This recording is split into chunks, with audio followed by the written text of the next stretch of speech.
This is the emergency alert system, activated by the NDRR-MC Central Visayas and the provincial government of Cebu. We are interrupting normal programming to bring you the latest information about the earthquake that has just happened here within the Cebu area. Initiate duck, cover, and hold. Stay calm. Do not panic during the earthquake. Panicking increases the chances of injury and accidents.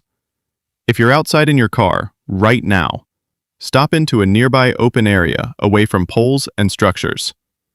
If you're in a building, prepare to evacuate immediately. If you're in a situation where you are near the ocean, go to a higher ground as a precaution. Tune in to local radio and TV stations for further information. Programming may be interrupted by your local stations to bring you the latest news after this message. Thank you for listening to this broadcast. Stay safe, everyone, and stay strong.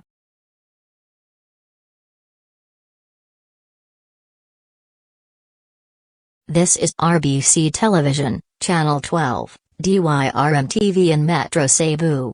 Due to major current events happening across the area, we are now suspending regular programming.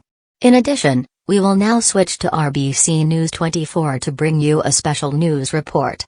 Other RBC channels, including RBC2, DYOD TV Channel 24, have suspended programming for that time being.